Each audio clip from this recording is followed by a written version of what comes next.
Joining us too is Commissioner Stensley. So let's welcome Julie. Thank you. And on the agenda, we're coming out a little bit late after 1 o'clock, but closed session report. The Commission took 2 actions. One, the Native American Heritage Commission requests the Attorney General's office to immediately reactivate the lawsuit, the Native American Heritage Commission et al. Versus Foothill Eastern Transportation Corridor Agency et al. The vote for that was 4-0-0. The second action in closed session, Native American Heritage Commission asked the Attorney General for an informal legal opinion whether the Native American Heritage Commission has statutory authority to file an amicus brief as friends of the court. Vote 4-0-0 was the vote on that one. That was the report of closed session. Information items. We asked the executive staff to look into alternatives for funding for future litigation that the Native American Heritage Commission would be able to go out and solicit funds for some things of that sort. So we're directing executive staff on that. Any other commissioners, any reports or anything? All right, moving on to new business. Item 1, Native American Heritage Commission relocation to 1550 Harbor Boulevard Suite, 100 West Sacramento. Executive Secretary Ms. Gomez. I just wanted to make everyone aware that we were notified in January that we had to move our offices, and so normally that is an 18-month process, and we've had to make sure that we were out by by May 1st. So we are moving our office. We'll be moving on the 30th. The office will be closed during that moving time, and we should be at the new location at 1550 Harbor Boulevard, Suite 100 in West Sacramento. The good news is that there's free parking. I think it'll be a little bit more accessible to many of our visitors who have disabilities and our elders. Thank you. Moving on to item 2. Ocotillo Wind Energy Facility Project Compliance with Public Resource Code Sections 5097, 5097-94, 5097-97. Executive Director, Ms. Gomez. We received many requests, 2 specifically from Chairman Pico from Viejas, and we also received a request from the Quechan tribe to ask the Native American Heritage Commission to take action on several public resources codes. The requirement, of course, required us to do a staff report. We have our staff person reviewed all the materials that they had available, and we put it into a draft report that we were reviewing. After we began that process, we also received information from BLM and Pattern, who is the developer on this particular project. They submitted additional information that we didn't have, and we put that information into the report. It did take us a while to get that report completely comprised together and completed, but we did complete it, and it's been out there to the public. We also have offered it, its availability on the website. The report was also sent to the commission, and basically it's to provide information so that the commission can also take a look at what was reported, have some summary of what went on, so that they can hear the different information and also what the public has to offer during this hearing. And part of the request from the tribe, from Quechan, was to hold this hearing, a public hearing. And so that this public hearing is a result of that, and our commissioners are here to hear not only the public, but also take into account what was in the report.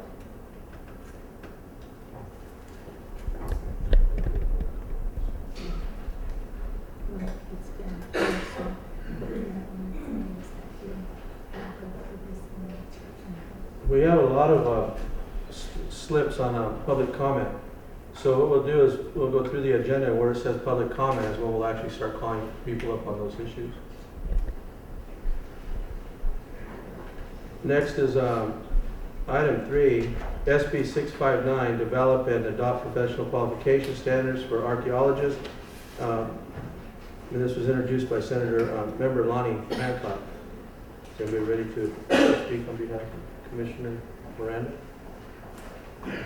Or are we voting on something?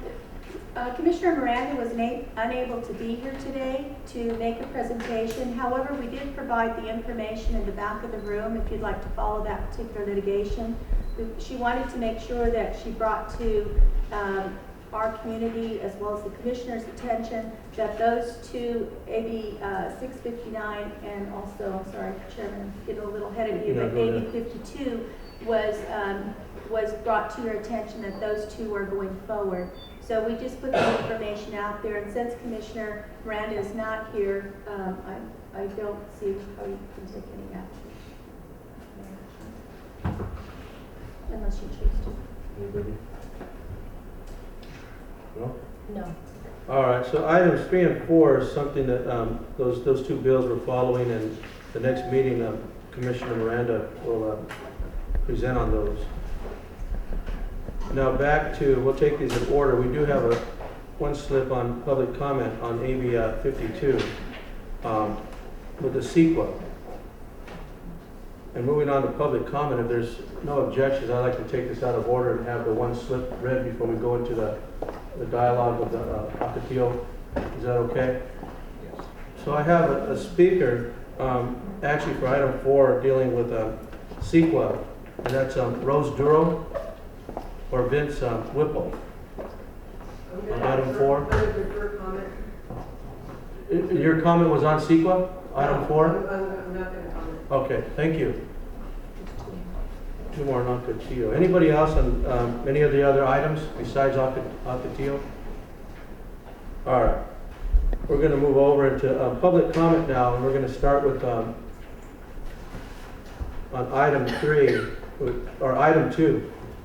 First speaker is Carmen Lucas. We'd be happy to go after the petitioners if that's more. Well, I'm reading according to here.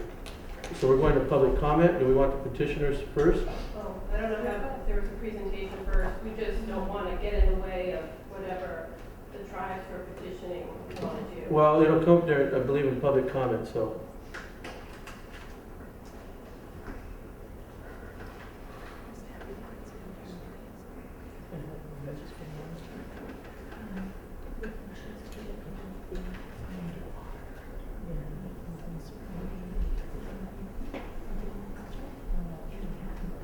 All right, so we'll have the presentations from BLM and Patton, and then the tribes, and then we'll do public comment. Thank you.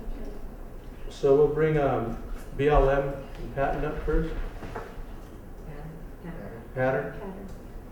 Pattern. Sorry.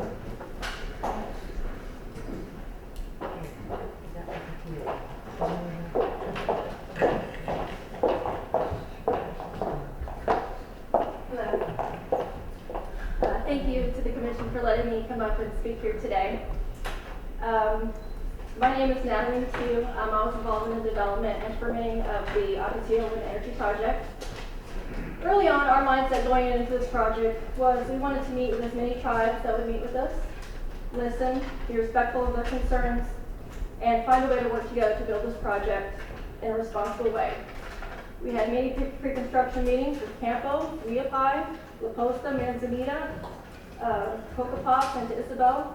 Unfortunately, Viejas and Kishon would never accept a pre-development meeting to discuss the project. This project went to great lengths to avoid direct impact to cultural resources. After pre-construction surveys, we eliminated 38 turbines to avoid direct impacts to cultural resources, and we redesigned the project to be at least 650 feet away from any known cremation sites. During the permitting process, the concerns were expressed to us about the view sheds from Spokeville Geoglyph to the Coyote Mountains. At that point, we chose to eliminate an additional 43 turbines to protect the view shed from the Spokeville Geoglyph towards Coyote Mountains, plus another view shed from another small geoglyph towards Mount Signal. During the permitting of this process, we also conducted a buried site sensitivity analysis, which determined that the project area was a low risk for buried archaeological sites. We dug 208 test pits at 51 turbine locations, and nothing was found in any of those test pits subsurface other than one quartz lake and one turbine site. We had Native American monitors present every day during ground disturbing activities during construction. We did find some inadvertent discoveries, and we implemented our inadvertent discovery plan, which is part of the MOA, and relocated an additional 37 turbines and project facilities. During excavation of 112 turbines, road excavation, collection system installation, no subsurface human remains were ever encountered. During construction, we did find one surface cremation site that was discovered, and we relocated our project facilities away per the requirements of our MOA. In addition, we did find 3 additional bone fragments, the largest being 2 centimeters by 3 centimeters, were found outside of our road's direct impact area. Construction was immediately stopped, and the decision to collect those bone fragments was made between the BLM and the coroner's office. The project followed our appropriate protocols and redesigned our facilities further away from these discoveries. Prior to BLM issuing our right-of-way grant, some of the tribes wanted to bring out forensic dogs to come over the site that are purportedly trained to detect prehistoric human remains. This is not a recognized practice in archaeology. It has not been approved by BLM to date and was never proposed during tribal consultation. The dogs did come out. There were a number of dog alerts within the project site. Within these dog alerts, no human remains were found, and the dogs did not alert to any of the cremation sites that I talked about previously. Despite these facts, the project did go ahead and design the project to avoid every single one of these dog alerts out of respect for the tribes, and we relocated 7 turbines. I just want to touch upon a quote. During the permitting process, we of HI, the federally recognized tribe, as you know, submitted a letter to the BLM, and I quote, "The record shows that Pattern Energy has been working closely with all of the Native American tribes in the Ocotillo Wind Express project to ensure that known and eligible tribal historical properties are protected. Pattern Energy is proven to be a responsible developer and a steward of the environment. On behalf of the tribe, I can say we support the Ocotillo Wind Express project." A letter received from Campo. Quote, "We appreciate the fact that Pattern Energy has taken many actions that go beyond the level of cooperation that we normally see from developers. Tribal monitors were sought out and given a direct role that we seldom see in most developments. Restrictions and reductions in the project footprint have been extraordinary. To date, I'm working very closely with the newly formed Community Heritage Preservation Committee, which VHOUS is a part of, on distribution of these mitigation funds. Where it stands today, the Ocotillo Wind Project is built. All 100 turbines have been erected. It has been built in a way that has been able to coexist with the cultural resources on site. Any known cremation sites have remained protected, and there's been no destruction of cultural resources. The project was built and developed with tribal concerns always in our mind, and we had multiple on-site tribal monitors with us every step of the way.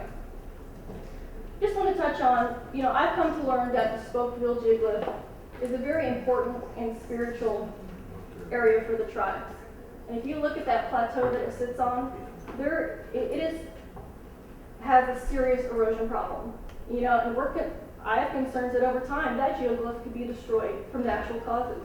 As part of our mitigation, we're looking to see if we can do something about that. Can we stabilize the soil? Can we put in erosion protection measures to make sure that geoglyph can remain for the long term? In closing, I implore the Commission today to carefully review the record of this project. It should be the responsibility of this state agency to hear both sides of this discussion and carefully weigh the facts. If you do so, I assure you that everything I've spoken about today is the truth.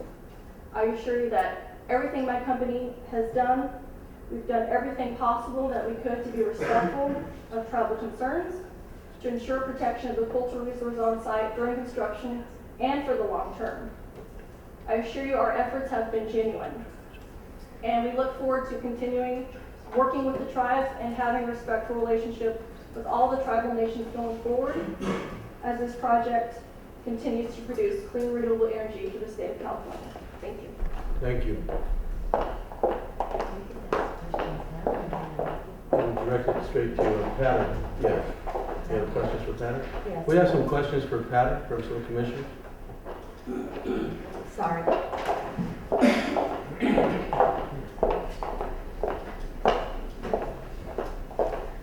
Hi, Leslie Lush. Appreciate your report. We got that information in the letter.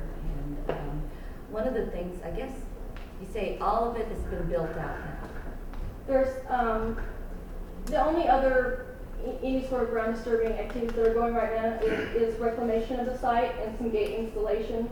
But I'd say 99.9% of ground disturbance is done, the roads are built, collection system is in, 112 turbines have been erected.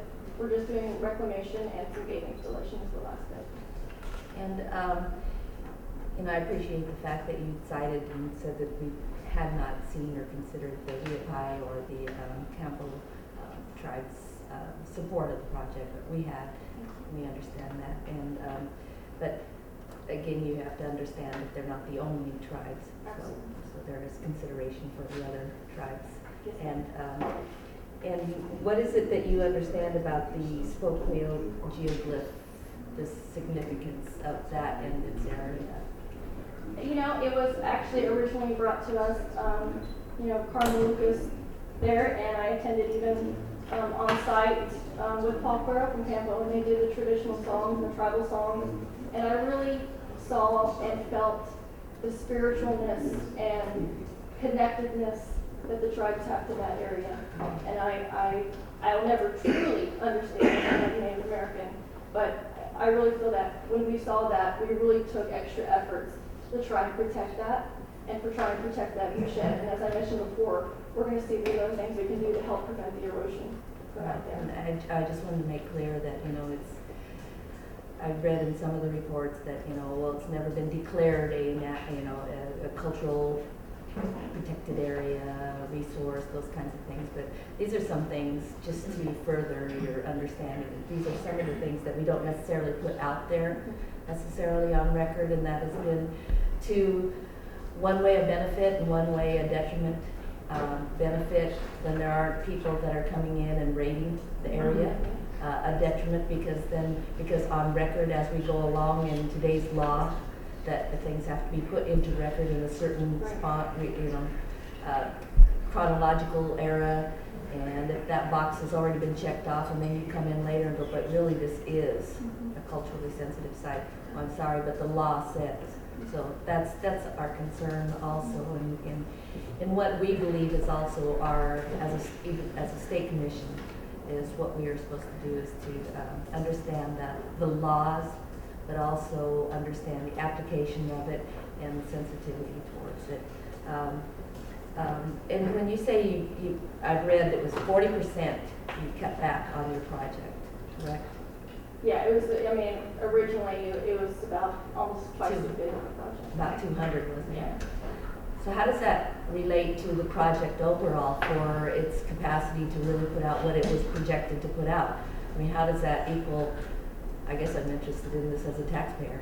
The fact that a project's been cut 40%, but and they're in litigation and all of this, how does that pan out on the bottom line for us? We had to work with SDG on our power purchase agreement. SDG was understanding to the issues that we were running into and the concerns, and we said, hey, guys, look, we're not going to build this project. We're not going to be able to build this project unless we seriously hear these concerns and do something about it.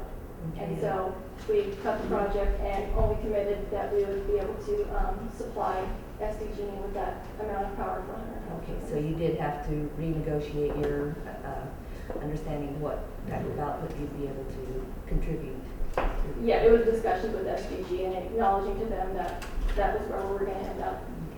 Okay. I was just concerned that the amount of expenses, what was the return for California, and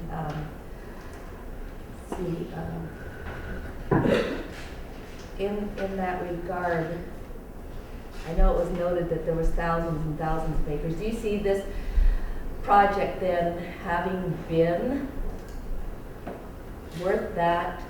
I mean, why was it so large before, then was able to be shrunk down? Were you just dealing with something that BLM had available Yeah, I mean, it's still worth it. I mean, today we're still being able to power 125,000 homes. I mean, it's still a project that's producing clean renewable energy for the state. So yeah, we thought it was absolutely I fantastic. was just curious to know if that was what you saw. Thank you. Thank you. I have a question.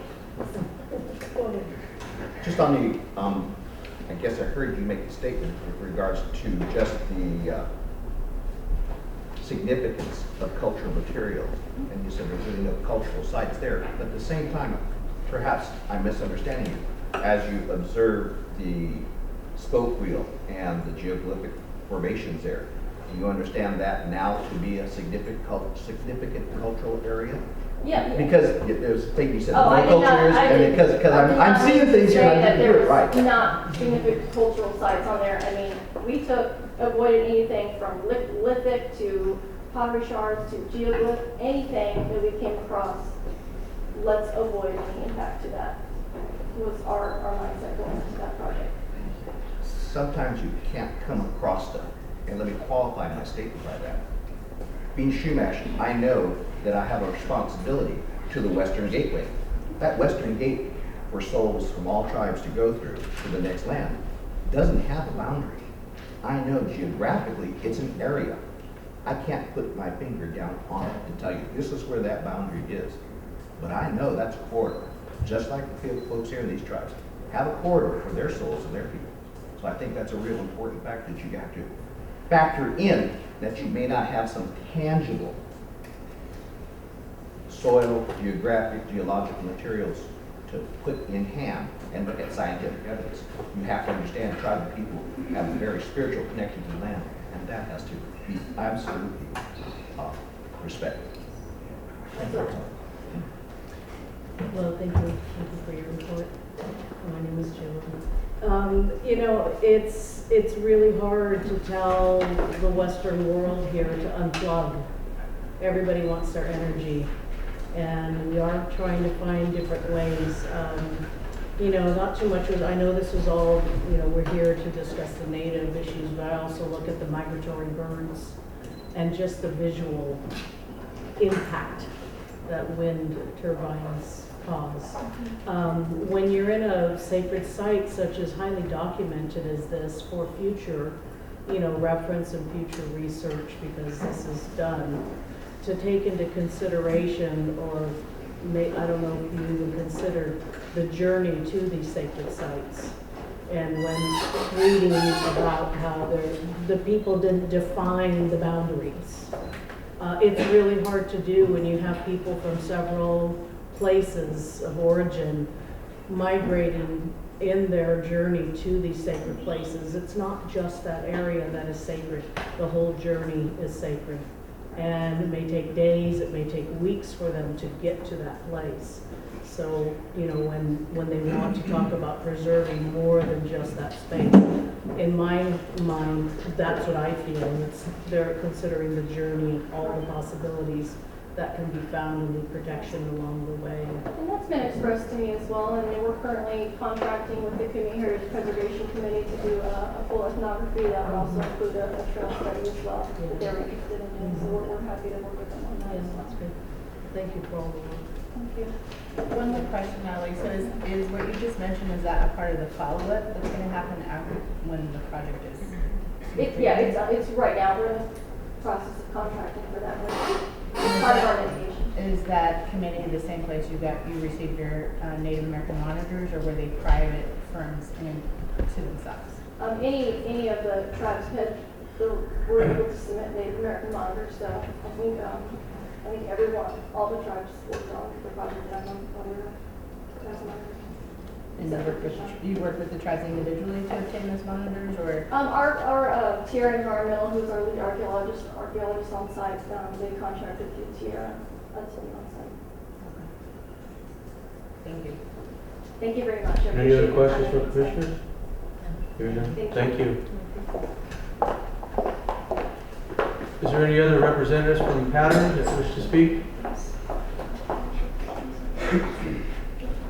Hearing none, is there anyone from BLM?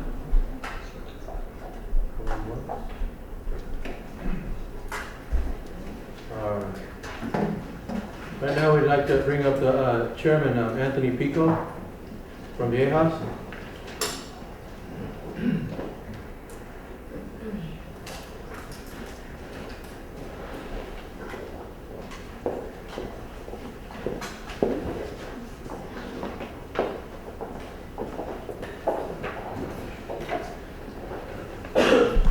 Chairman James Rollins, honorable members of the Native American Heritage Commission, I'd like to ask for a little more time. My testimony is about 12 minutes, so I will try to make it as timely as I can.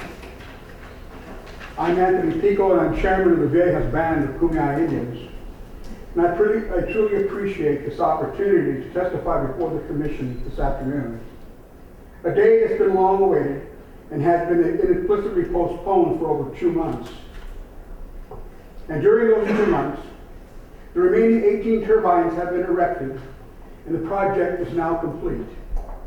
Even so, I am now requesting that the Commission declare the area a potential effect as a sanctified cemetery, place of worship, religion or ceremonial site, or as I call it, a sacred site, under Section 5097.9 of the California Public Resources Code, and the Commission exerts its authority and assumes its responsibility as the state trustee agency to protect our sacred lands and sites. As I have stated numerous times throughout the years, we are not opposed to renewable energy. I believe that renewable energy will someday save our Mother Earth. But we are opposed to this project on this very location.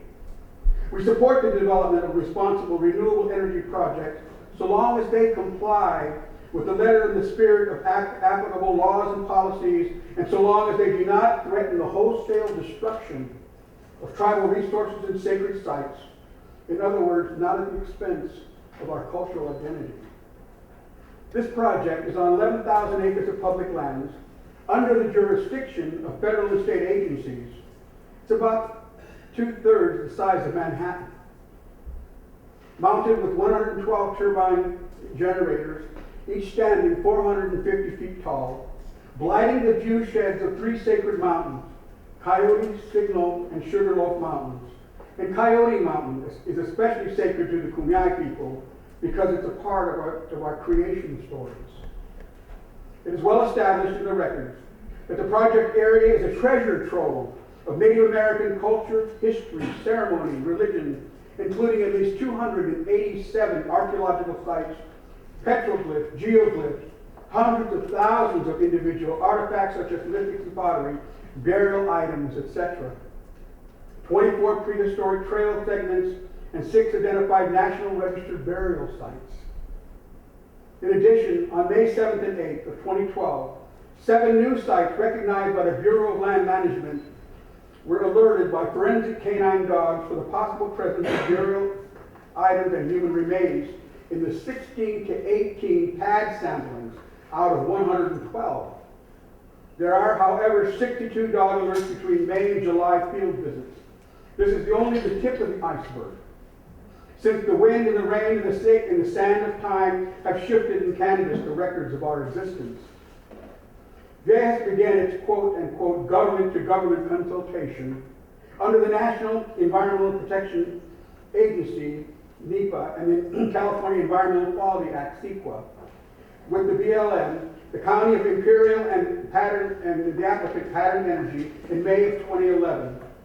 And we were very quickly realized that mitigation of this project is not feasible, that the total avoidance of this project site is the only option because the entire site is one contiguous burial ceremonial ground concentrated with artifacts, burial items, and trails, because the Kumeyaay, the Kokopah, and the Quechan peoples have occupied and utilized this area for over 10,000 years. We adamantly reject the United States Supreme Court Southern District of California determination that 150-foot buffer zone around environmentally sensitive areas is adequate mitigation. There is nothing more desecrating than having a patchwork of turbines that are 41 stories tall, trampling on sacred burial ceremonial grounds. A mainstream analogy is that would be destroying the walls of the garden tomb, the burial and resurrection site of Jesus, but avoiding the dirt that lies within the walls and calling it adequate mitigation. In the final environmental impact study of the EIS, which was completed in February of 2012, and I quote directly, the tribes have not provided sufficient tribal or ethnographic information about the use of this project site, historic or otherwise. In light of the paucity of information, the BLM had made a conservative assumption that the eligibility as a traditional cultural property, or TCP, in the county's view, Imperial County's view, the scantiness of information supports a finding that the site is not a historic resource. The claim that is a significant cultural association with the project site that has only arisen in the past several years, some such use may be in response to the proposed project, unquote. However, in the draft in Tribal Values Supplemental Record prepared by the Bureau of Land Management El Central Office in April 2012, 2 months later, the BLM said, and I quote, the BLM's consultation to tribes with Indian tribes on the project has demonstrated the above meaning a traditional cultural property. Specifically, tribes have informed the BLM that there is a traditional cultural property that encompasses the project area, and that project, should it be constructed, would ultimately cause the traditional cultural property to be desecrated, unquote. And in the conclusion of the report, and I quote again, the purpose of the summary report is to ensure that the administrative record includes the traditional tribal values encompassed by the project area, and that it clearly demonstrates that they will be significantly impacted by the project should it be approved. This has been reiterated eloquently by the tribes themselves throughout both the Section 106 and government-to-government consultation meetings, unquote. Besides stating the obvious, that the lead agencies failed their legal obligations under NEPA and CEQA in the environmental review process based on the dates of the two documents, the county's assertion is also utterly insulting, suggesting that the tribes contrived this elaborate scheme to stop the project, a scheme that requires the tribe to expend hundreds of thousands of dollars and countless hours to protest and defend our sacred lands. Finally, Section 5097.94, in parentheses small g, of the Public Resources Code states that if severe and irreparable damage will occur, an injunction shall be issued unless there is a showing of clear and convincing evidence that, and I quote, the public interest and necessity require otherwise, unquote. There's no real showing of public interest and necessity for this specific project, let alone by a clear and convincing standard.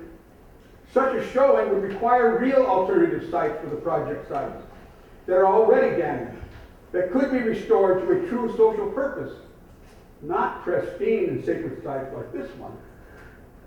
There are 15 million acres of such sites throughout the United States. Now the final blades of this last wind turbine are being mounted as I give this testimony before the Commission. The damage is now complete and cannot be undone. I personally witnessed less than 50% of the turbine blades spinning at a very moderate rate during this high wind season. My question to you is, how much power has really been produced since the turbines went online? After all, it's our taxpayers' dollars and the tribe's cultural resources that have been sacrificed for a project that creates a few hundred temporary jobs and some tax revenues to Imperial County. These gains are at the expense of 10,000 years of history. The mainstream's ancestors put their history in books. Our ancestors put our history on the ground. This is proof of our existence. This tells about our history, our ceremonies, how we lived, how we moved. Destruction of this record is the essence, the erasure of our existence, an existence that has been continually challenged for over 200 years. Therefore, JHAS respectfully requests that the Native American Heritage Commission exercise its authority under the Public Resources Code to preserve this area of tremendous religious and cultural significance, not only to the Kumeyaay people, but other tribes of Southern California. The current unprecedented rate of leading environmental agencies' approval of renewable energy projects imposes an overwhelming cost and burden to gas and other tribes to protect our sacred sites. With the assistance of the Native American Heritage Commission, and all agencies may be encouraged to modify their approval process to avoid any and all impacts to Indian sacred sites. With that said, JHAS firmly believes that there is sufficient evidence in the record to support the required elements for the protection of sacred sites under the Public Resources Code, and that JHAS is requesting the following relief. 1, that the area potentially be declared a sanctified cemetery, place of worship, religious or ceremonial site under the Public Resources Code 5097.9. 2, that all the constructed turbines be dismantled.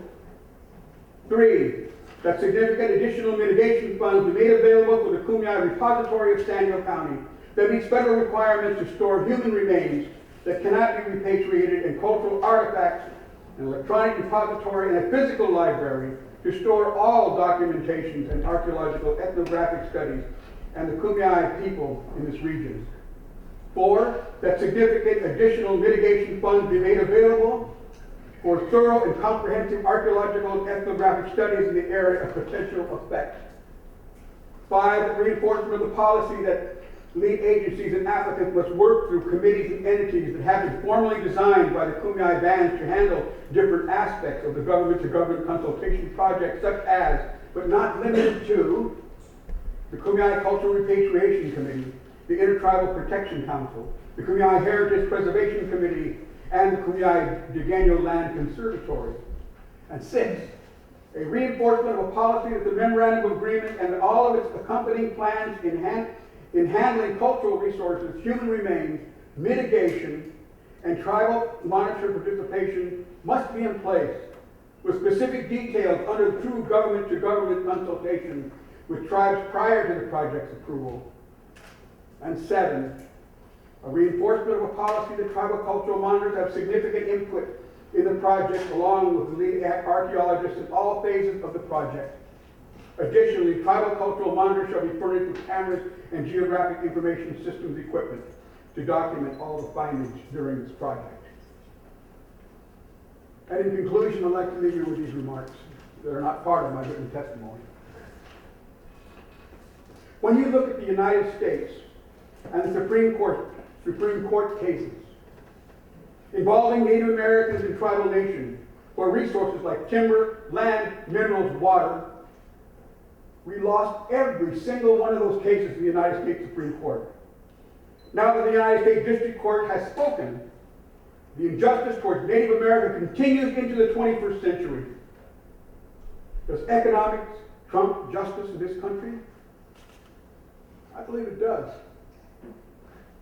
And that profoundly saddens me.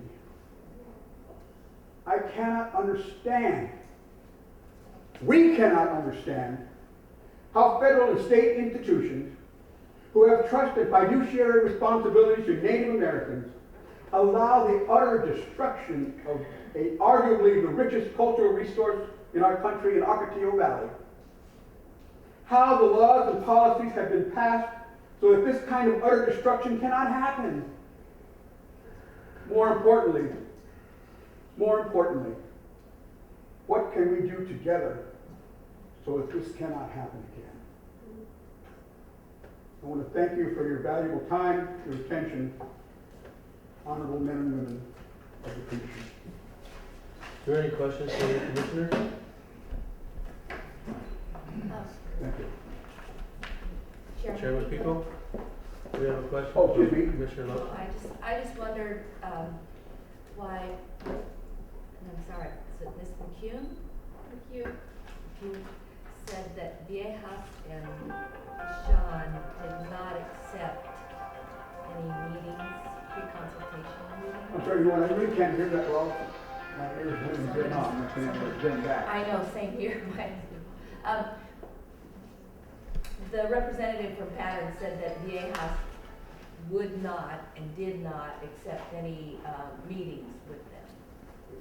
Was there some validity or some reasoning? Well, yes, what they wanted was, they wanted to mitigate the site. They wanted to mitigate that whole place. Well, the whole place is it's a whole burial place. 11,000 acres is a burial place. Right, How are we going to mitigate that? right.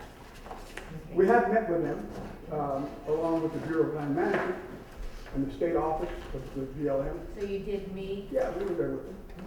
Yeah. Okay, so it wasn't like you just, No, we just didn't blow them off. No. okay, all right, just wanted to. Thank you. Any other questions from commissioners or comments? I'll wait until the end. You wait for the end? Yeah.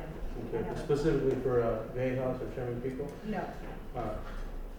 Next, we have from the Quechans, President Escalante, representing the Quechan people.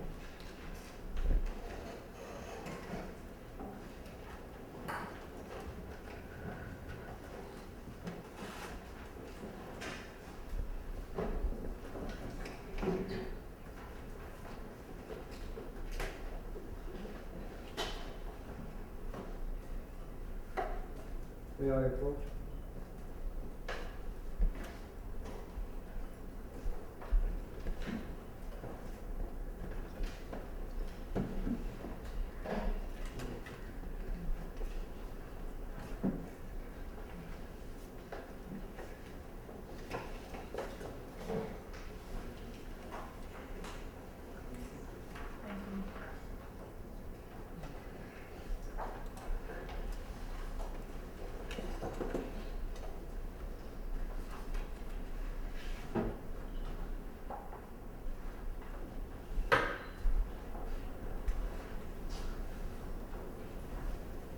I'd like to go ahead and read my, my statement. Good afternoon, Chairman Ramos, Executive Secretary Gomez, members of the Commission. My name is Kenny Escalante Sr., President of the Quechan Indian Tribe of the Fort Gilman Indian Reservation. The Ocotillo Wind Energy Project is desecrating public lands in the Ocotillo Valley that are sacred to the Quechan tribe and its members. The Ocotillo Valley is within the western corridor of the tribe's traditional territory. The valley is a part of a sacred landscape that qualifies as a traditional cultural property under the National Historic Preservation Act. The Ocotillo Valley has long been a unique place of culture and spiritual importance to the Quechan people. The mountains rising from the valley, such as Coyote Mountain, are held sacred in our creation stories, songs, oral traditions. Prehistoric trails used for travel and spiritual purposes by our ancestors are found throughout the valley. Hundreds of culturally significant sites and thousands of individual artifacts have been discovered throughout this land. These sites and artifacts tell the story of our people. They belong to our ancestors and should remain in the land. The land of the valley are sacred to our people because they hold the graves and the cremation sites of Quechan ancestors. Tribal elders refer to this area as the Valley of Death.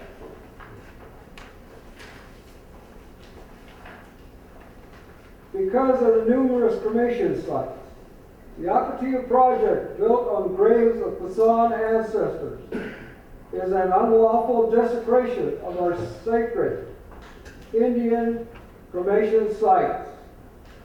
Allowing a private company to build and operate an energy project on this sacred land is a desecration of the Quechan culture and the way of life. It is a violation of trust to the Quechan people. The damage to this sacred area is also a violation of the California state law and this commission must act to stop it. The Quezon tribes have dedicated substantial tribal resources in an effort to protect this sacred area.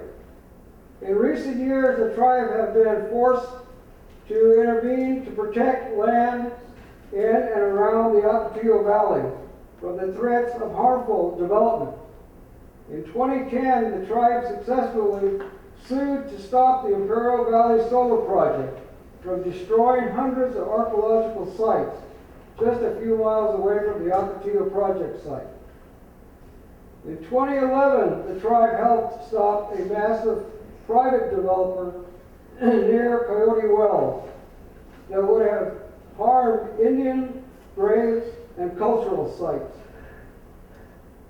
The importance of this area is reflected in the tribe's constant effort to preserve it from harm. The Quezon people do not oppose development of renewable energy. The fundamental values underlying renewable energy, such as developing in a harmonious relationship with the earth, are in agreement with our own traditional values. However, the tribe is strongly opposed to projects that are inappropriately sited and are needlessly threaten destruction of cultural resources and the sacred landscape of the Quezon people. The tribe actively participates in the permitting process of the Ocotillo Wind Project.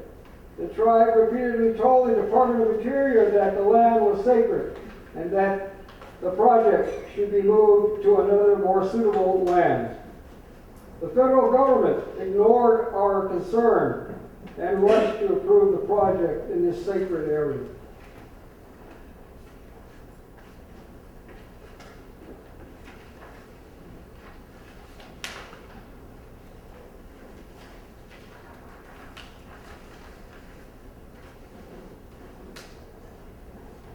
The tribe again was forced to file a federal lawsuit asking the courts to stop the project.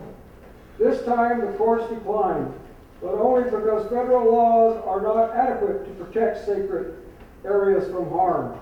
Unfortunately, unlike California state law, federal cultural resources law primarily focused on whether proper procedures were followed by the federal agency, not on the actual harm that will occur to the resources. The tribe strongly disagrees with the court's decision to allow Ocotillo project to move forward, and it's considering an appeal. Under California state law, this commission has broadened authority and a broader power to stop projects that are damaging sacred lands and ceremonial grounds. Cremation grounds, excuse me. The tribe asked that the commission use its independence authority under state law and file suit against Pattern Energy to stop this project and to protect the sacred area from any additional harm. Pattern Energy's projects cause severe damage to this sacred landscape. The massive turbines rise as high as the tallest building in San Diego, 450 feet above the ground. The turbines are a visual blind sight. They destroy the view sheds towards sacred mountains such as Coyote Mountain and Mount Signal. The project impacts views throughout the valley and impairs the ability of the Quezon members to use the land for traditional, ceremonial, and spiritual activities. The turbines also create significant noise pollution. The constant spinning of the massive turbines create tremendous amounts of noise, and despite the natural and spirituality, disrupt the environment. Early this year, the Nevada Supreme Court ruled that the visual and noise impact from just one wind turbine was an unlawful nuisance to the surrounding community. The community visual and noise impacts associated with 112 spinning turbines are far worse than creating a severe impact to this sacred area. The Ocotillo project also harms the numerous archaeological sites and artifacts that are located throughout these lands. There is no merit to Pattern's claim that the sites are adequately protected. Construction of the project has required the collections and the removal of hundreds of artifacts from the land. The tribe rejects the view that this qualifies as mitigation. These artifacts should remain undisturbed on the land. The entire project area qualifies as a traditional cultural property that requires protection as a whole. The San tribe rejects the view that this land should be divided into hundreds of smaller sites to allow the construction of a private energy project. The whole land area is one site, one sacred landscape, and should be protected from harm.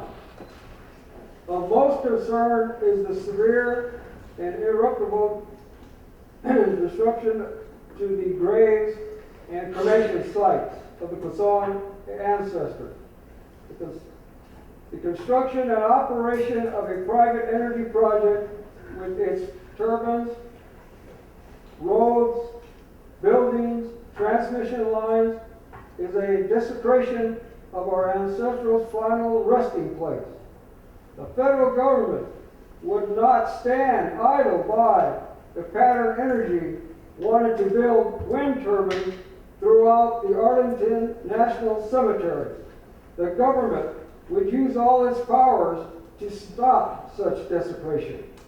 The same effort should be made to stop the desecration of an Indian cremation ground. The presence of Indian graves on these lands is beyond dispute. Some cremation sites have been found and confirmed during the development process, but many other cremation sites exist and remain undiscovered. The Commission must not allow the desecration to continue. It must take action to protect the Indian cremation sites and sacred areas for severe and irreparable damage caused by Ocotillo's project. In the tribe's view, the only appropriate mitigation in this case is the complete sessions of operation and the removal of the turbines. The development and operation of the Ocotillo project with its 112 massive turbines and infrastructure is simply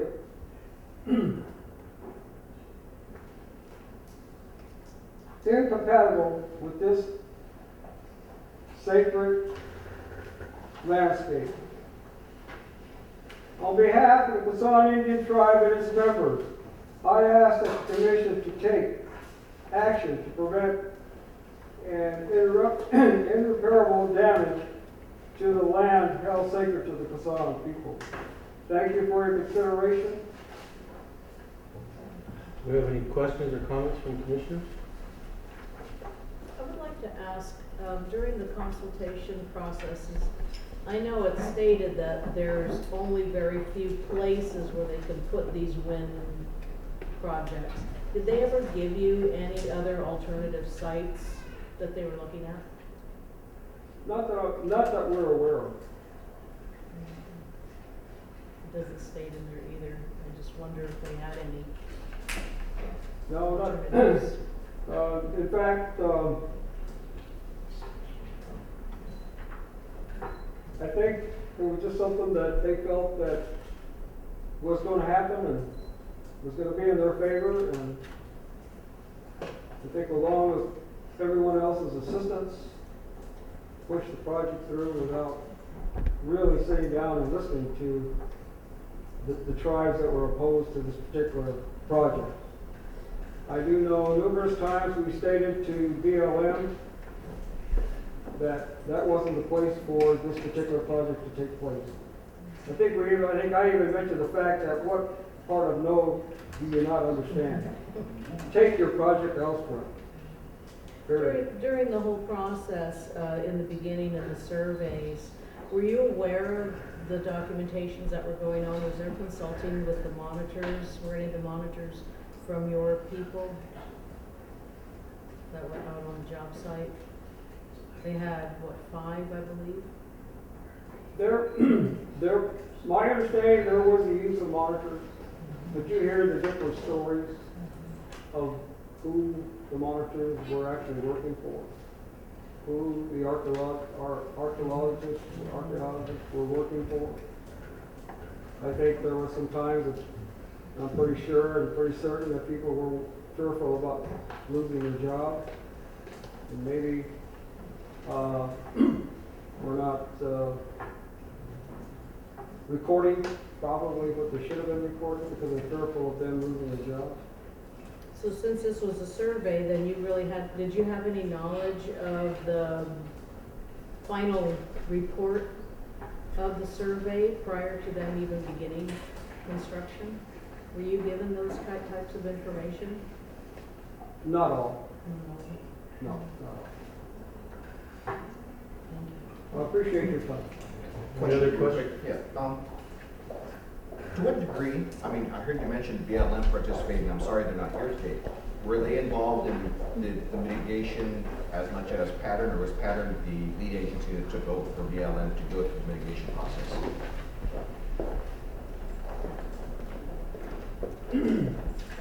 I believe I'd have to consult with our previous our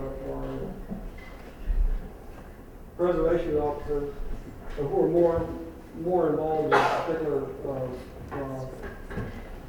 working of this, what you're asking me. I believe maybe BLM could have been a little bit more upfront. I think BLM could have been a little bit more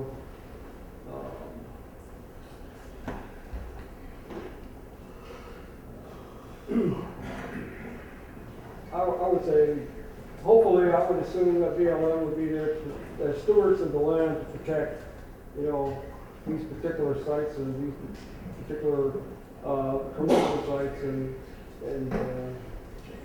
work hand in hand with the tribes and try to mitigate and try to come up with those solutions, which actually they were very weak. Not a real great effort by BLM. What's that? Not a real great effort by BLM? No. Okay.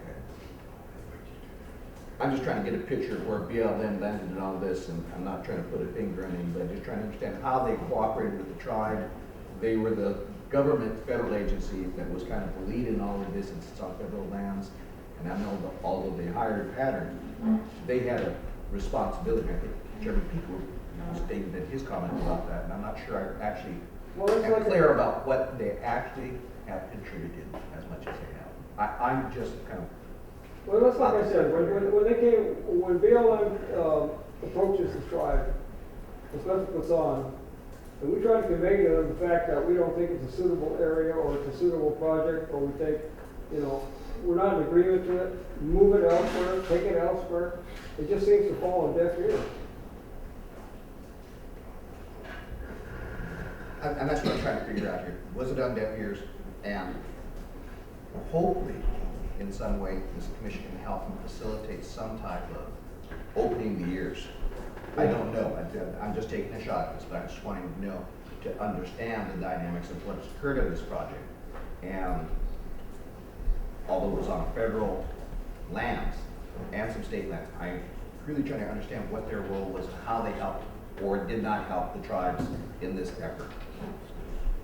They could put forth a little bit more effort. I believe that, again, they when the tribe, or at least us, when we say one thing that we're against it, we don't believe in it, take it elsewhere, it's just like it falls on